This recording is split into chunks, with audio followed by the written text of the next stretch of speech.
Good morning po sa inyo at sa lahat ng tagapakinig ng channel na ito. Ako po si Aika at ang karanasan ko pong ibabahagi ay nangyari noong nagpunta kami ng Baguio para magbakasyon.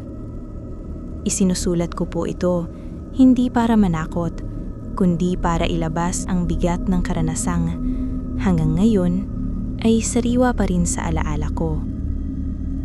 Noong panahong iyon, plano lang talaga naming mag-relax. Malamig ang panahon, tahimik ang paligid, at gusto lang naming mamasyal. Isa sa mga pinuntahan namin ay ang White House. Hindi ako mahilig sa mga lugar na may ganitong reputasyon, pero dahil marami nang nakapunta at parang normal na lang sa mga turista, sumama na rin ako. Sa una, wala naman akong kakaibang naramdaman. Malaki ang bahay, luma pero maayos pa rin. Tahimik sa loob kahit may ibang bisita. Habang naglalakad kami, may guide na nagkukwento ng kasaysayan ng lugar. Nakikinig lang ako pero mas napapansin ko ang bigat ng pakiramdam. Parang may tumitingin kahit walang tao sa paligid. Nang makarating kami sa hagdanan, doon ako unang nakaramdam ng kakaiba. Hindi takot agad, kundi parang may presensyang hindi ko maipaliwanag. Ang hagdan ay kahoy, makintab, at mukhang luma na. Habang umaakyat ang mga kasama ko, nahuli ako sa likod dahil bigla akong nakaramdam ng hilo. Pagtingin ko sa hagdan, may nakita akong babae. Hindi siya malinaw sa una.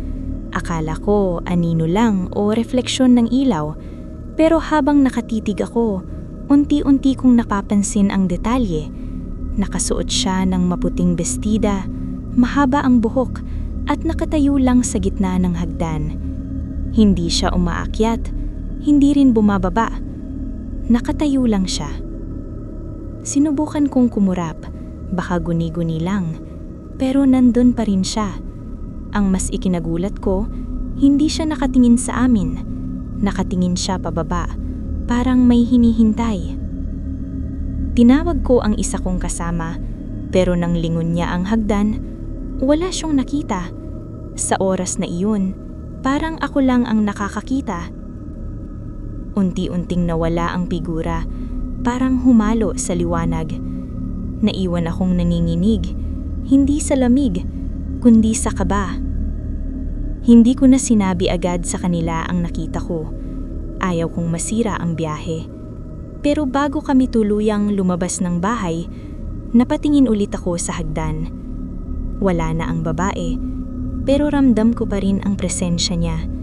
Parang may iniwan siyang pakiramdam ng lungkot at galit. Kagabihan, naghanap ako ng mga kwento tungkol sa White House.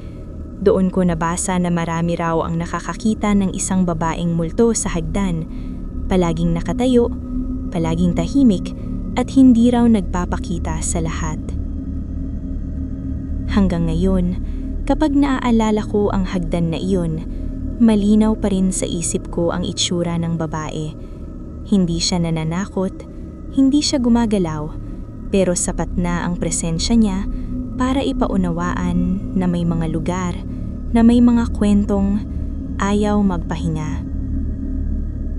Isinusulat ko po ito bilang paalala.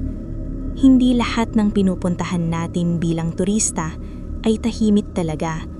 At minsan, may naiiwan sa mga lugar na iyon. Hanggang dito na lang po ang aking kwento. Maraming salamat sa pakikinig.